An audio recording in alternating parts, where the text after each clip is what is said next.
আমার হৃদস্পন্দন নিজের নামে লিখে আমাকে তোমাতে বিভোর হওয়ায় বাধ্য করে। আনিকা শুভ্রের কথা কিছুই বলল না। তার ছোট্ট মাথায় শুভ্রের এই কথার অর্থ ধরতে পারল না। আনিকা এবার অবাক হয়ে বলল, আমি কি বাধ্য করলাম? বড় হও, তারপর বুঝবে। আপনাকে আমার ছোট মনে হয়। শুভ্র নির্বাক কণ্ঠে বলল। না তো। তাহলে বললেন কেন বড় হও? আনিকার কণ্ঠে রাগ। কারণ আমার শুধু মনে হয় না, আমি জানি তুমি কি তাই বলেছি। আশরাফের পিচ্ছি ভাবি। আপনি কি? আর কোনো কথা নয়, ঘুম পেয়েছে, ঘুমাবে, চলো। কথাটি বলেই আর্নিকার হাত ধরে নিয়ে যেতে লাগলো শুভ্র।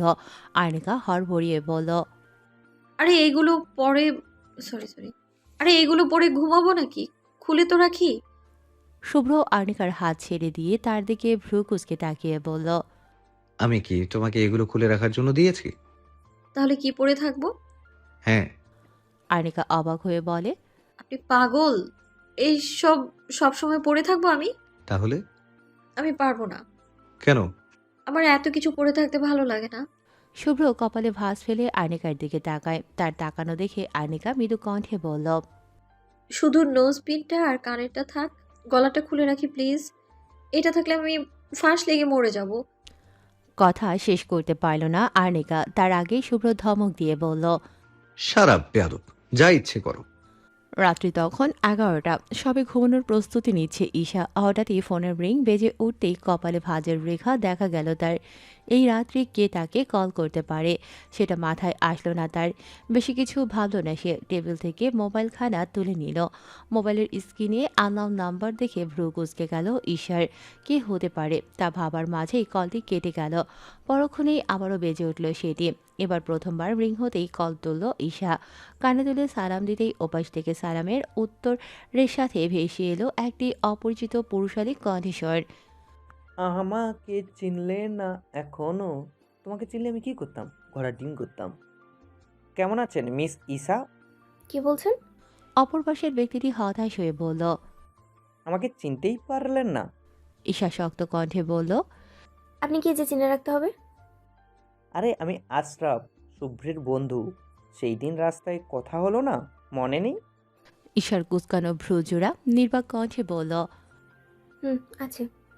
আশরাফ মুচকি হেসে বলল, খুশি হলাম আমাকে মনে রেখেছেন শুনে। আপনার কি কোনো দরকার আছে? ঠান্ডা স্বরে বলল ঈশা। কেন? দরকার ছাড়া কল করতে পারি না বুঝি? আশরাফের কণ্ঠে রসিকতা। আমার জানা মতে কোনো ভালো ছেলে কোনো মেয়েকে এত রাতে কল করে না, বিনা দরকার ছাড়া। আর আপনাকে ভালোই মনে হয়েছিল। বেশ স্বাভাবিক কণ্ঠে বলল ঈশা। আশরাফ এবার কিছুটা বিচলিত হলো। সত্যি বলতে সে কোনো দরকারে কল করেনি। ঈশার কথা বড্ড মনে পড়ছিল তার। কণ্ঠটা শোনার অদম্য ইচ্ছে হয়েছিল, তাই নিজের ইচ্ছেকে প্রশ্রয় দিয়ে অনেক দ্বিধা কাটিয়ে কল করেছিল ঈশাকে। নাম্বারটা আগের থেকেই ছিল তার কাছে। ছিল বলতে জোগাড় করেছে সে। যাকে মন দিয়ে বসেছে তার নাম্বার জোগাড় করা খুব একটা কঠিন ছিল না আশরাফের কাছে। আশরাফকে চুপ থাকতে দেখে ঈশা আবারও বলল, কিছু কি দরকার আছে? আশরাফ আমতা আমতা করতে থাকলো ঈশার কণ্ঠ শুনিয়ে। না মানে? ঈশা আবারও বেশ স্বাভাবিক কণ্ঠে বলল, পরবর্তীতে দরকার ছাড়া এই রাত্রিবেলা কল না দিলে খুশি হব। রাত বিরাতে একটা মেয়েকে কল করা যে কোনো ভদ্রতার মাঝে পড়ে না। দরকার করলে বা দরকার থাকলে কাল কল করবেন। কথাটা বলেই আশরাফের জবাব শোনার অপেক্ষায় থাকে না ঈশা। কল কেটে দেয় সে। আশরাফের হাবভাব তার কাছে ভালো ঠেকছে না। তার সাথে কথা বলতেও স্বাচ্ছন্দ্য বোধ করে না ঈশা। অপরদিকে আশরাফ ফোন হাতে নিয়ে বসে আছে। থমথমে মুখবিবর তার। ফোনের পানে তাকিয়ে সে বিড়বিড় করে বলে ওঠে, এই মেয়ে তো তোর পিচ্চি ভাবির থেকেও বেশি ঝাল আশরাফ। একে সামলাবি কি করে তুই? তোর কথা ভাবলেই এখনই আমার কষ্টে বুক ফেটে যাচ্ছে ভাই। নীলাম্বর আকাশে মেঘলা মেঘের ভিড় জমেছে। সূর্যের দেখা মেলেনি আজ। লুকিয়ে আছে মেঘের আড়ালে। আকাশ আজ যেন মন ভার করে বসে আছে। তবে আর্নিকা ঠিক তার বিপরীত। আজ তার মন ফুরফুরে। কোনো এক অজানা কারণে ভীষণ ভালো লাগছে তার। অজানা কারণে গুনগুন করে গান গাইছে, মাঝে মাঝে মুচকি মুচকি হেসে উঠছে। এভাবেই কলেজের জন্য রেডি হচ্ছে সে। বেশ কিছুদিন পর আজ কলেজে যাবে সে। সামনের সপ্তাহে তার পরীক্ষা, সেটার চিন্তাও তার মাথায় নেই। মনের সুখে রেডি হচ্ছে সে। আজ একটু বিশেষভাবে সাজগোজ করছে আয়নিকা। যদিও কলেজে গেলে তার কোনোদিনও সাজ হয় না, তবে আজকে তার সাজতে ভালো লাগছে। তবে খুব বেশি না, শুধু আজ একটু এক্সট্রাভাবে কাজল দিল, তারপর হালকা লিপস্টিক, আর প্রতিদিনের মতো তার কোমর সমান চুলগুলো বেঁধে না রেখে তাদের স্বাধীনভাবে থাকার জন্য ছেড়ে দিল সে। পরনে আজ তার একটা গোলাপি কুর্তি, তার সাথে ম্যাচিং করা সাদা প্লাজো ও ওড়না। নাকে ও কানে শুভ্রের দেয়া নোজপিন ও ইয়াররিং। নিজেকে নিজেই আয়নায় দেখে বারংবার মুগ্ধ হচ্ছে আয়নিকা। তাতে যেন তার খুশি আরও দ্বিগুণ বাড়িয়ে দিচ্ছে। নিজেকে দেখে আবারও মুচকি হাসল সে। তারপর গুনগুন করতে করতে চুলগুলো আঁচড়ানোর মাঝে মনোযোগ দিল সে।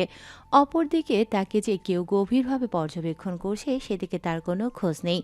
শুভ্র সোফায় বসে ল্যাপটপে কাজ করছে সেটা বলে কিছুটা ভুল হবে, কারণ সে আর চোখে আয়নিকাকেই দেখে চলেছে। আয়নিকার এই সাধারণ রূপ যেন তার হৃদয়ে তোলপাড় শুরু করেছে। হৃস্পন্দন অস্বাভাবিক হচ্ছে। বুক ভরে দীর্ঘ এক নিঃশ্বাস নিল শুভ্র। ল্যাপটপ বন্ধ করে উঠে দাঁড়ালো সে। লম্বা লম্বা পা ফেলে এগিয়ে এলো আয়নিকার দিকে। কিছু না বলে হুট করে আয়নিকাকে নিজের দিকে ঘুরিয়ে নিল শুভ্র। আয়নিকা ভীষণ অবাক হলো, কিছু বলবে তার আগে শুভ্র পাশ থেকে টিস্যু নিয়ে আয়নিকার ওষ্ঠজোড়ায় দেওয়া হালকা লিপস্টিকটুকু দ্রুত হাতে মুছে নিল সে। তারপর সাবধানে কাজলটুকু। আয়নিকা এ পর্যায়ে হৈ হৈ করে উঠল, বলল, আরে কি করছেন, কি ছাড়ুন। আমি কত কষ্ট করে তখন থেকে সাজলাম, আর আপনি নষ্ট করছেন। ছাড়ুন বলছি, ছাড়ুন। শুভ্র শুনল আয়নিকার কথা, তবে খুব একটা পাত্তা দিল না তাকে। নিজের কাজ শেষ করে সরে আসলো আয়নিকার থেকে। তারপর গম্ভীর কণ্ঠে বলল, এখন যেভাবে আছো সেভাবেই যাবে। আর চুল যদি খুলে বাড়ির বাইরে পা রাখো তাহলে চুলের মায়া ত্যাগ করে তারপর চুল খোলা রেখো। আয়নিকা এবার অবাক হয়ে বলল, কেন? যা বলেছি তাই করবে, ব্যাস। আমার কথার পরিপ্রেক্ষিতে প্রশ্ন করা আমার পছন্দ না। আয়নিকা কিছু না বলে ঘুরে আয়নার দিকে তাকাতেই চেঁচিয়ে উঠল সে। আপনি কি করছেন এখানে? কি এটা? শুভ্র নির্লিপ্ত গলায় জবাব দিল। আমার যা করা দরকার তাই করেছি। আয়নিকা এবার রাগী কণ্ঠে বলল, কি দরকার? হ্যাঁ, আপনার কি দরকার? আমি কত কষ্টে কাজল পড়লাম আপনি জানেন, আর আপনি কিনা এক মুহূর্তে সব নষ্ট করে দিলেন। শুভ্র এবার খানিকটা গম্ভীর কণ্ঠে বলল, তুমি আমার, তোমার সৌন্দর্য দেখার অধিকারও শুধু আমার। তোমার সাজগোজ, চুল সবকিছু আমাতেই সীমাবদ্ধ থাকবে। আমি ব্যতীত অন্য কেউ সেখানে চোখ তুলে তাকালেও সেটা আমি দ্বিতীয়বার দেখার অবস্থায় রাখবো না। শুভ্রের কথায় স্পষ্ট অধিকার বোধ। সেই কথার পরিপ্রেক্ষিতে আর কিছুই বলতে পারল না আয়নিকা। শুধু রাগে আঁকিজোড়া জলে টইটুম্বুর হয়ে উঠল তার। মেঘলা মেঘের ভেলা জমেছে আকাশে। পরিবেশ শান্ত ও শীতল, মৃদু হাওয়া বইছে চারপাশে। গাছের পাতা যেন নৃত্য করছে সেই হাওয়ার তালে। গাড়ির ফ্রন্ট সিটে বসে সেদিকেই একধ্যানে তাকিয়ে আছে আয়নিকা। সকালে ফুরফুরে মেজাজ এখন আর নেই। মনের মাঝে খুশিটাও যেন মিলিয়ে গেছে তার। চোখে মুখে অভিমান স্পষ্ট। এখন আর গুনগুন করে গান গাইছে না সে। শুভ্র ড্রাইভ করতে করতে সবটাই খেয়াল করলো। প্রথমে কিছু বলল না, তবে ছটফটে আয়নিকার এই শান্ত রূপ বেশিক্ষণ সহ্য করতে না পেরে বলে উঠল। কি ব্যাপার, এমনভাবে চুপ করে আছো কেন? শুভ্রের কথায় আয়নিকা তাকালো তার দিকে। মনের মাঝে অভিমান ভরে থাকায় কিছু বলল না। মুখ বাঁকিয়ে তার থেকে চোখে সরিয়ে নিল সে। শুভ্রের নজর এড়ালো না তা। গম্ভীর কণ্ঠে বলল, তোমাকে না বলেছি আমার সামনে মুখ বাঁকাবে না? আমার সামনে মুখ বাঁকাবে না। যত ঠং। শুভ্রকে নকল করে কথাখানা মনে মনে বলল আয়নিকা। আয়নিকাকে চুপ থাকতে দেখে শুভ্র আবারও বলল। কথা বলছো না কেন? আয়নিকা এবারেও নিশ্চুপ। তা দেখে শুভ্র জোরালো এক ধমক দিয়ে বলল। এই মেয়ে, সমস্যা কি তোমার? কথা বলো। এ পর্যায়ে কেঁপে ওঠে আয়নিকা। পরক্ষণে নিজেকে সামনে রাগী কণ্ঠে বলে, সমস্যা কি আপনার? হ্যাঁ, কথা বললেও ধমক দেন, না বললেও ধমক দেন। আমি যখন বলবো তখন কথা বলবে। পারবো না। এবারেও কথাখানা মনে মনেই বলে আয়নিকা। কি হলো, উত্তর দাও। আবারও ধমক দিয়ে বলল শুভ্র। ঠিক আছে। কি ঠিক আছে? আয়নিকা শুভ্রের দিকে রাগী দৃষ্টি নিক্ষেপ করে বলল, আপনি যখন বলবেন তখন কথা বলবো। হুম, গুড। কলেজ গেটের সামনে দাঁড়িয়ে আছে অনিক। বিরক্তিতে কপাল দুটো ভাঁজ করেছে তার। দাঁড়িয়ে থাকতে থাকতে নিজের হাত ঘড়ির দিকে তাকায় সে। 10টা 30 বাজে এখন। সেই 9টা থেকে ঈশার অপেক্ষা করছে সে। তার সাথে ভালোভাবে একবার কথা বলতে চায় অনিক। সেই সুবাদেই এখানে আসা তার। দরকার হলে আজকেই তার মনের কথা বলে দেবে সে। কিন্তু মেয়েটার দেখা পাচ্ছে না অনিক। ঈশার সাথে কোনোভাবেই কথা বলতে পারছে না সে। তার নাম্বার ব্লক করে রেখেছে মেয়েটা। অন্য কোনো নাম্বার দিয়ে কল করলে তার গলার আওয়াজ শুনেই কল কেটে দেয় ঈশা। তার এই রাগ বা অভিমান কোনো কিছুরই কারণ জানে না অনেক। আজ যদি সে ভালোভাবে কথা না বলে তাহলে সে নিজেই এক বড় সিদ্ধান্ত নিয়ে ফেলেছে। আজ যদি ভালোভাবে কথা না বলে তাহলে এরপর যা হবে তা হয়তো ঈশার জন্য খুব একটা ভালো হবে না। কথাটি ভেবে আখিজোড়া বন্ধ করে দীর্ঘশ্বাস ফেলে অনেক। পর মুহূর্তেই আখিজোড়া খুলে সামনে তাকাতেই ঠোঁটের কোণে হাসির রেখা ফুটে ওঠে তার। দৃষ্টিতে মুগ্ধতা হানা দেয়। ঈশা এগিয়ে আসে এদিকেই। অনিকের ঠোঁটের কোণের হাসি প্রশস্ত হয়। পর মুহূর্তেই মিলিয়ে যায় তা। ঈশা তাকে দেখেও না দেখার মতো করে চলে যেতে চায়। ঈশা অটো থেকে নেমে এগিয়ে আসে কলেজ গেটের দিকে। সামনে তাকাতেই চমকে ওঠে সে। সাথে মনের মাঝে ঝড় শুরু হয় তার। সেদিন মানুষটার সাথে ওরকম ব্যবহার করার পর তার নিজেরই ভালো লাগছে না। তার উপর বেশ কয়েকদিন পর তাকে দেখছে ঈশা। আগে তো সে নিজেই নানা বাহানায় দেখতে যেত তাকে, হয় লুকিয়ে না হয় প্রকাশ্যে। অনেকের থেকে চোখ নামিয়ে দীর্ঘশ্বাস ফেলে ঈশা তারপর তাকে না দেখার মতো এড়িয়ে যেতে চায় সে। তবে পারে না। অনেক তার সামনে এসে পথ আটকে দাঁড়ায়, কিন্তু কোনো কথা নেই। ঈশা নিজেও কিছু বলে না, পাশ কাটিয়ে চলে যেতে চায়, কিন্তু আবারও অনেক তার পথ আটকে দাঁড়িয়ে পড়ে। ঈশা এবার বিরক্ত গলায় বলে ওঠে, কি হচ্ছেটা কি? আমার পথ ছাড়ুন। তার কথায় অনেক বলে। আমাকে দেখেও এভাবে চলে আসলে কেন? ঈশা নিশ্চুপ, কোনো কথা বলে না। অনেক এবার শান্ত কণ্ঠে বলে। আমাকে এড়িয়ে চলার কারণ? ঈশা এবারেও নিশ্চুপ, মাথা নিচু করে দাঁড়িয়ে আছে। সে যেন নিজেকে সামলাচ্ছে। অনেক এবার কিছুটা রাশভারী কণ্ঠে বলে, আমি কিছু জিজ্ঞেস করছি। ইচ্ছে বা কারণ কোনোটাই ছিল না। বেশ স্বাভাবিক কণ্ঠে বলল ঈশা। কেন? ঈশা আবারও মৌনতা পালন করে। অনেকে ধৈর্য হারাচ্ছে, তবুও নিজেকে সামলে শান্ত কণ্ঠে বলে, আমার তোমার সাথে কথা আছে, চলো। আপনার মনে হয় না আমার সাথে আপনার কোনো কথা থাকতে পারে? তুমি? নিজের কথা সম্পূর্ণ করতে পারে না অনেক। তার আগেই পরিচিত কণ্ঠেও শুনতে পায় সে। হ্যাঁ, তুমি এখানে কি করছো? পিছু ঘুরে আয়নাকার দিকে তাকায় অনেক। তার বোনটাকেও এই সময়েই আসতে হলো। একটু পরে আসলে কি হয়েছে, তো খুব একটা তো সময় হয়নি, তাহলে এত তাড়াতাড়ি কেন আসতে হলো তাকে? বিরক্ত হলো অনেক। তারপরও নিজেকে সামলে ঈশার দিকে এক পলক তাকিয়ে বোনের কাছে এগিয়ে গেল সে। আর্নিকার মাথায় আদরে হাত রেখে বলল, একজনকে মিস করছিলাম, তাই তার সাথে দেখা করতে আসলাম। আর্নিকা ভ্রুজোড়া কুঁচকে বলল। কাকে? অনেক মুচকি হেসে আর চোখে ঈশার দিকে তাকালো। এক পলক যে এখনো মাথা নিচু করে দাঁড়িয়ে আছে। তারপর বলল, আমার মাথা মোটা বোনকে। আনিকা সন্ধিহান দৃষ্টিতে তাকালো। বিশ্বাস করলো কিনা তা বোঝা গেল না, তবে একজন এই কথায় কিছুটা কষ্ট পেল বোধ হয়। হয়তো মনের মাঝে সুপ্ত এক আশা জন্মেছিল যে তার অনিক ভাই তার সাথে কথা বলার জন্য এসেছে। কিন্তু না, তার ধারণা ভুল। কথাগুলো ভেবে তাচ্ছিল্যের এক হাসি ফুটে উঠল ঈশার ওষ্ঠ জোড়ার মাঝে। আনিকা কিছু বলবে তার আগেই তাদের দিকে এগিয়ে আসতে আসতে শুভ্র বলে ওঠে, তাহলে বাড়িতে গেলেই তো পারতে। অনেক তাকায় শুভ্রের দিকে। তার দিকে এগিয়ে গিয়ে বলে, স্যার, না মানে আপনি এখানে? আর্নিকাকে ছাড়তে এসেছি, তোমাকে দেখে এখানে আসলাম। ও, অনিক তার কথা সম্পূর্ণ করতেই আর্নিকা তার এক হাত ধরে বলে ওঠে, বাড়িতে গিয়ে তো আমার সাথে দেখা করতে পারো। এভাবে কলেজে আসার কি দরকার? অনেক কিছুটা আমতা করে বলল, ওই একটু ব্যস্ত ছিলাম আর কি। কেন? আমি এসেছি, তুই খুশি না? আর্নিকা এবার মুচকি হেসে বলল। খুশি হব না কেন? খুব খুশি। কথা বলতে বলতে অনিকের পেছনে ঈশার দিকে চোখ যায় তার। তাকে দেখেই আর্নিকা বলে, আরে, তুই ওখানে চোরের মতো মাথা নিচু করে দাঁড়িয়ে আছিস কেন? আর্নিকার কথায় ঈশা নিজেকে সামনে মাথা তুলে তার দিকে তাকায়। তারপর কণ্ঠে হালকা রাগ মিশিয়ে বলে, আমার মনে হয় না আমার সাথে আপনার কোনো কথা থাকতে পারে। আমাকে তো চোর মনে হয়? কি চুরি করেছি আমি? হ্যাঁ, আমার মন, আমার হৃদস্পন্দন, আমার সম্পূর্ণ আমিটাকে। ঈশার কথার পরিপ্রেক্ষিতে মনে মনে কথাখানা বলে অনেক। আর্নিকা মুচকি হেসে বলে ওঠে, না, তুই চোর হবি কেন? তুই তো চুন্নি। আন্নিকা, বেশ রাগে কণ্ঠে বলল ঈশা। আর্নিকা মজা করে বলল, হ্যাঁ বল। ওফ, চুপ থাক তো তুই। আমি ক্লাসে গেলাম, তুই মন ভরে দেখা করে কথা বলে তারপর আসিস। ঈশা যেতে নিলেই আর্নিকা বলে, আমাকে ছেড়ে গেলে তোর খবর আছে কিন্তু।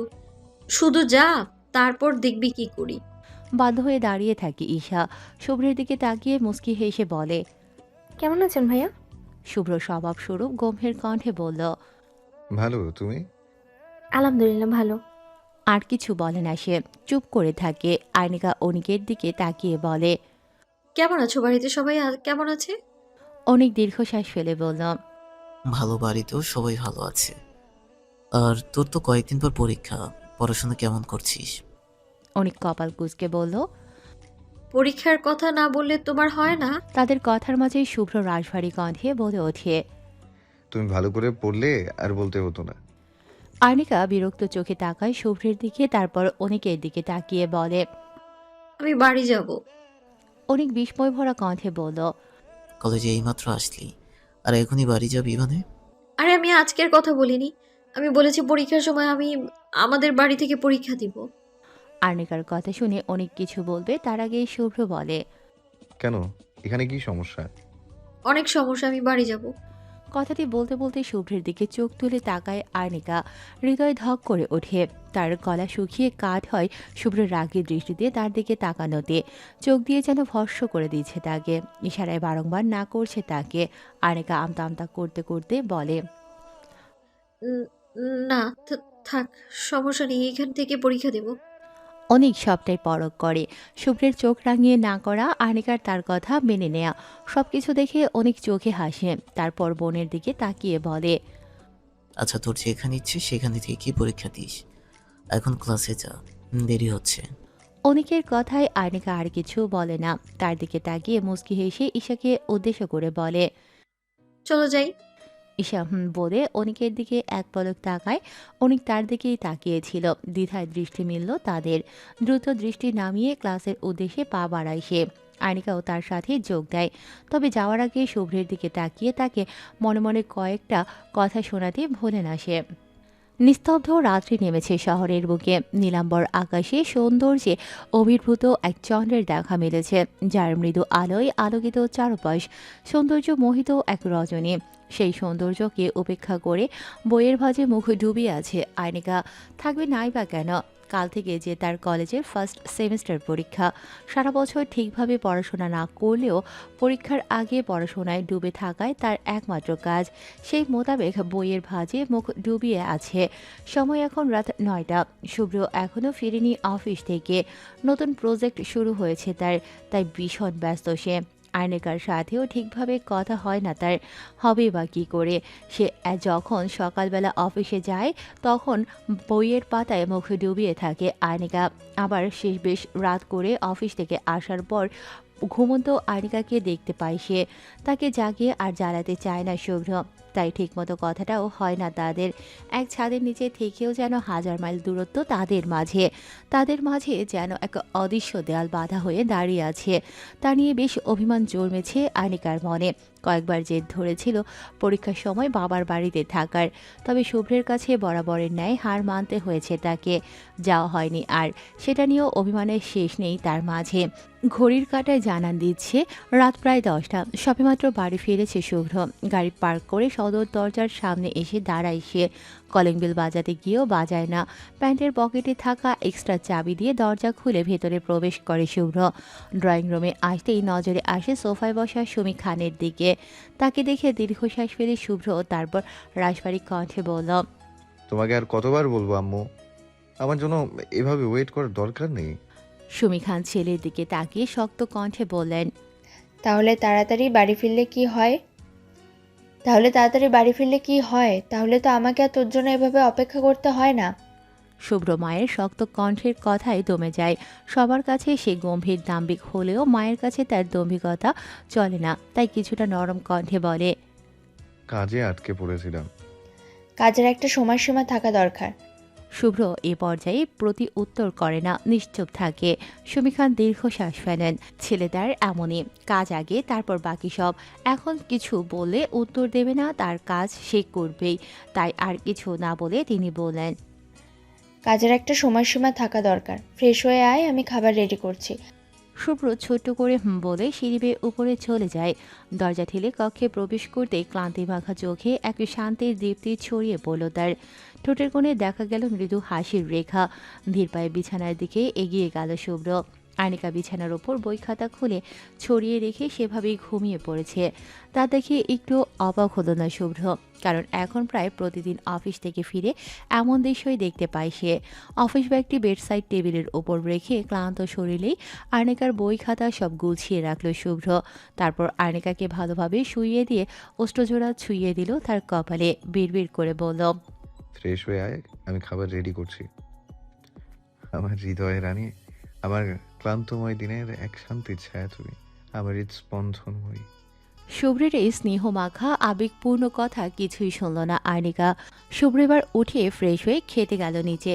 খাওয়া শেষ করে কক্ষে আসলো সে। বিছানায় শয়নরত আর্নিকার পাশে শুয়ে নিজ অর্ধাঙ্গিনীকে নিজের বুকে টেনে নিল শুভ্র। অভ্যাসবশত আর্নিকা নিজেও শুভ্রের প্রশস্ত বুকে মাথা রেখে দুহাতে জড়িয়ে ধরল তাকে। আপন নারীটিকে নিজ বাহুডোরে আবদ্ধ করে শান্তিতে আখিজোড়া বুঝে নিল শুভ্র। এটাই তার শান্তি। সারাদিনের অক্লান্ত ক্লান্তি নিমিষেই দূর হলো যেন। চারিদিকে ভোরের আলো ফুটেছে। সূর্য তার মৃদু রোশনি ছড়িয়ে দিচ্ছে সর্বত্রে। রাতের অন্ধকার ঘনিয়ে শুভ্র সকালের দেখা মিলেছে। ভোরের মৃদুময় শান্ত শীতল বাতাস বইছে। আজ একটু ভোরেই উঠেছে ঈশা। পরীক্ষা কেন্দ্রে যাওয়ার আগে শেষবারের মতো সব পড়ার রিডিং দেওয়ার জন্যই উঠেছে। সেই মোতাবেক পড়তে বসল সে। ঘড়ি কাটায় সময় তখন সকাল ৮টা। অনেকক্ষণ যাবৎ পড়ার পর বই বন্ধ করে উঠে দাঁড়ালো ঈশা। এখন উঠে কিছু কাজ সেরে কলেজের জন্য রেডি হবে সে। তবে তার কাজে ব্যাঘাত ঘটিয়ে উচ্চস্বরে বেজে উঠল টেবিলের ওপর অবহেলিতভাবে পড়ে থাকা তার মোবাইলটি। খুব একটা অবাক হলো না ঈশা। ভাবল হয়তো আর্নিকা কল করেছে। সেটা ভেবে মোবাইলটা হাতে উঠিয়ে নিল সে। তবে তার কাঙ্ক্ষিত কল না পেয়ে ভ্রুচুরা কুঁচকে নিল। বেশি কিছু ভাবল না আর কলটি রিসিভ করে সালাম দিয়ে বলল। কে বলছেন? বিপরীত পাশ থেকেও মুচকি হেসে সালামের জবাব দিয়ে বলল। এত তাড়াতাড়ি ভুলে গেলেন? ঈশা কণ্ঠস্বর শুনে বলল। আপনি শুভ্র ভাইয়ার বন্ধু আশরাফ ভাইয়া বলছেন নাকি? আশরাফ মুচকি হেসে বলল। যাক, তাহলে চিনতে পেরেছেন। ঈশা স্বাভাবিক কণ্ঠে বলল। এত সকালবেলা কল করার কারণটা কি জানতে পারি? আশরাফ হেয়ালি করে বলল। কারণ তো অনেক, কোনটা রেখে কোনটা বলি বলো তো? এ পর্যায়ে বিরক্তি হয় ঈশা, তবুও নিজেকে সামলে শান্ত কণ্ঠে বলল। ঠিক আছে, কোনোটাই বলতে হবে না। কল রাখছি, আমার তাড়া আছে। আশরাফ হড়বড়িয়ে বলল। আরে দাঁড়াও দাঁড়াও। বলুন তাড়াতাড়ি। আশরাফ কিছুটা ইতস্তত করে বলল। না মানে বলছিলাম, ঈশা বিরক্ত হলেও শান্ত কণ্ঠে বলল। কি বলছিলেন বলুন, আমার তাড়া আছে। আশরাফ এবার কিছুটা সাহস নিয়ে ফট করে বলল। আমার সাথে একটু দেখা করতে পারবেন? ঈশার ভ্রুজোড়া কুঁচকে যায়, তারপর স্বাভাবিক কণ্ঠে বলে। আমার সময় হবে না। আশরাফ আশাহত হয় কিছুটা, তবুও হাল ছাড়ে না। ঈশা এবার খানিকটা বিরক্ত কণ্ঠে বলল। বেশি না, 1 ঘন্টা প্লিজ, জাস্ট সরি, আমার হবে না। প্লিজ, বেশি সময় নিব না, জাস্ট 1 ঘন্টা প্লিজ। আশরাফ বুঝলো ঈশার কথা, নিরাশ গলায় বলল। আমার পরীক্ষা চলছে, এ সময় আমি কোথাও বের হতে পারবো না, প্লিজ জোর করবেন না। আর বলতে পারল না, যা তার কথার মাঝেই আশরাফ অনুনয়ের স্বরে বলে উঠল। আচ্ছা, পরীক্ষার পরে দেখুন, প্লিজ, না করবেন না। ঈশা খানিকটা ইতস্তত করল, কি বলবে বুঝতে পারল না। দেখা করাটা ঠিক হবে কিনা তাও বুঝল না। পর মুহূর্তেই ভাবলো একবার দেখা করে সবকিছু ক্লিয়ার করে শেষ করে দেয় ভালো। তাই সে বেশ কিছুক্ষণ পর বলল। কথা দিতে পারছি না, তবে চেষ্টা করব। ঘড়ির কাঁটা জানান দিচ্ছে সকাল 10টা বাজে। দীপ্তমান সূর্য তার দীপ্তি ছড়াতে ব্যস্ত গাড়িতে। চারিপাশ উত্তপ্ত করে তুলেছে নিজের দীপ্ততায়। গাড়িতে বসে আছে আর্নিকা, তার পাশে ড্রাইভ করছে শুভ্র। উদ্দেশ্য কলেজ অফিসের শত ব্যস্ততার মাঝেও আর্নিকাকে পৌঁছে দিতে এসেছে সে। আর্নিকা আনমনে তাকিয়ে আছে বাইরের দিকে। গাড়িতে ওঠার পর থেকে একটাও কথা বলেনি। মনমরা হয়ে আছে সে। মা বাবা ও তার ভাইয়ার কথা ভীষণ মনে পড়ছে তার। আগে পরীক্ষার সময় তার বাবা তাকে পরীক্ষা কেন্দ্রে নিয়ে যেত, তার মা সব কিছু গুছিয়ে দিত। অবশ্য আজকে তার মায়ের কাজটা সুমি খান করে দিয়েছে, কিন্তু তারপরেও কোথাও একটা কিছু নেই বলে মনে হচ্ছে তার। আয়নিকার মন খারাপ আন্দাজ করতে পারল শুভ্র। সে বেশ কিছুক্ষণ আর চোখে তাকিয়ে থাকলো তার দিকে। ব্লু কালারের একটা কুর্তি পরেছে আয়নিকা, কোমর সমান কেশদয় বেনি করা, সামনের ছোট ছোট চুলগুলো হাওয়ার চোখে মুখে লাগছে বারবার। আয়নিকা প্রতিবারই ধৈর্যের সহিত তা কানে গুঁজে দিচ্ছে। তার এই হাতের চলন, চোখের পলক সব মুগ্ধ নয়নে দেখল শুভ্র। তারপর সামনে তাকিয়ে রাশভারী কণ্ঠে বলল, মন খারাপ নাকি পরীক্ষা নিয়ে টেনশনে আছো? আয়নিকা তাকালো শুভ্রের দিকে, উত্তর দিতে চেয়েও থেমে গেল সে। শুভ্রের প্রতি অভিমানের বোঝা মনে করতেই তেড়ামি করে বলল, আপনাকে কেন বলবো? আপনি ড্রাইভার মানুষ, ড্রাইভ করুন।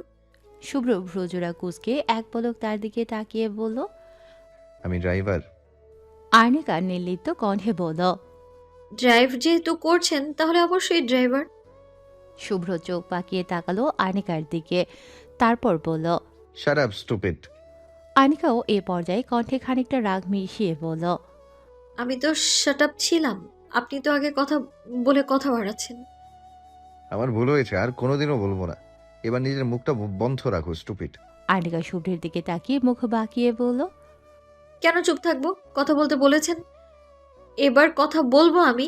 আমার বাক স্বাধীনতা আছে, আমি একজন স্বাধীন নাগরিক।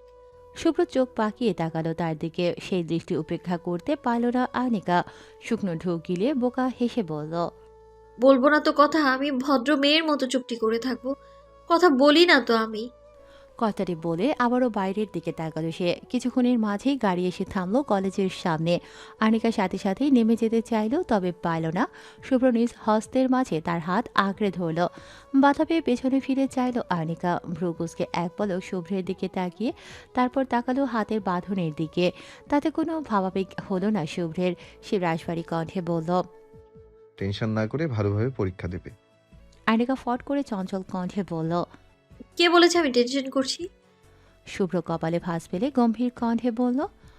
পরীক্ষার সময় সবাই টেনশন করে, তাহলে তুমি কেন করবে না? আনিকা বেশ ভাব নিয়ে বলে উঠল। কারণ আমি সবাই না। তা হবে কেন? সবাই কি তোমার মতো স্টুপিড পেয়েছো?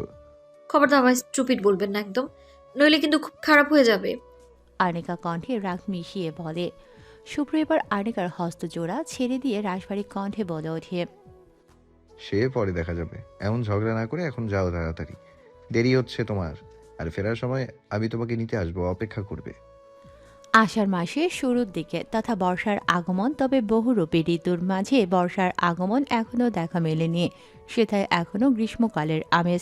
অবশ্য বর্ষার আগমন গ্রীষ্মের মাঝেও দেখা গিয়েছে, তবে বহুরূপী ছদ্মবেশী ঋতু আবার বর্ষার মাঝেও গ্রীষ্মের আগমন ঘটিয়েছে। রোদের প্রখরতা বেশি না হলেও উত্তপ্ততা যেন সর্বোচ্চ সীমায়। বর্ষাকালেও গ্রীষ্মের উত্তাপে নাজেহাল মানুষ। সেই উত্তপ্ততাকে সাথে নিয়েই এক এক করে প্রায় সমস্ত পরীক্ষা শেষ করল আনিকা। আজ তার সর্বশেষ পরীক্ষা। কথাটি মনে পড়তেই যেন খুশিতে মন নেচে উঠছে আনিকার। পরীক্ষার টেনশনের থেকেও শেষ পরীক্ষার কথাটা ভেবে যেন টেনশনের থেকে বেশি স্বস্তি মেলে। আনিকার বেলাও তার ব্যতিক্রম নয়। সেই খুশিতেই ভীষণ খুশি আজ। সকাল সকাল খানবাড়ির প্রত্যেক সদস্যই ব্রেকফাস্ট টেবিলে বসেছে ব্রেকফাস্ট করতে। আনিকা একেবারে কলেজের জন্য রেডি হয়ে এসেছে। শেষ পরীক্ষার খুশিতেই সুব্রতার সাথে মন খুলে গল্প করতে করতে ব্রেকফাস্ট করছে সে। করবে নাই বা কেন? এই কদিন যে সবার সাথে ঠিকঠাকভাবে বসে খাওয়ার সময়টুকু তার হয়নি। তাই এই কয়েকদিনের প্রায় সব জমানো গল্পই এই মুহূর্তে সেরে নিচ্ছে তারা। এই নিয়ে সুমি খানের বকা, শুভ্রের চোখ রাগালি সবই খাওয়া হয়ে গিয়েছে তাদের। তারপরেও তারা তাদের গল্পের থেকে বিরতি নেয়নি। শুভ্র ফর্মাল ড্রেসে অফিসের জন্য রেডি হয়ে বসে আছে। আনিকাকে কলেজে পৌঁছে দিয়ে তারপরে সে অফিসে যাবে। এই কয়েকদিনে এটা তার নিয়মিত এক কাজে রূপান্তরিত হয়েছে। আনিকাকে কলেজে পৌঁছে দেওয়া থেকে বাড়িতে পৌঁছে দেওয়া সবটাই সে নিজ দায়িত্বের সাথে করেছে। তাতে যেন আনিকার মনের অভিমান অভিযোগ উত্তপ্ত দুপুরের বরফের মতো গলে গিয়েছে। শুভ্রের এই যত্ন দায়িত্বশীলতা সবকিছুই মনের দুয়ারে বসন্তের রং ছড়িয়েছে তার। না চাইতেও মানুষটার উপর বারংবার মুগ্ধ হয়েছে সে। মনোযোগ সহকারে ব্রেকফাস্ট করছে শুভ্র।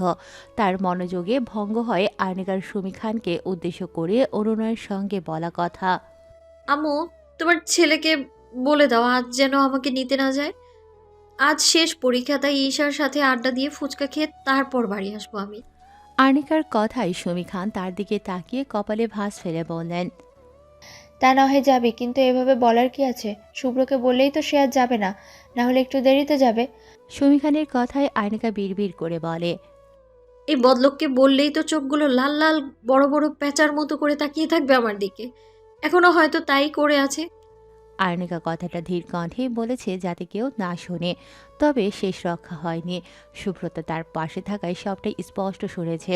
তাই সে মুচকি হেসে তার দাদার দিকে এক পলক তাকিয়ে আর্নিকার দিকে খানিকটা ঝুঁকে টিপ্পনি কেটে নিচু স্বরে বলল, একদম ঠিক বলেছো ভাবি। তোমার বদলো সত্যি সত্যি লাল লাল চোখে প্যাঁচার মতো করে তাকিয়েছে।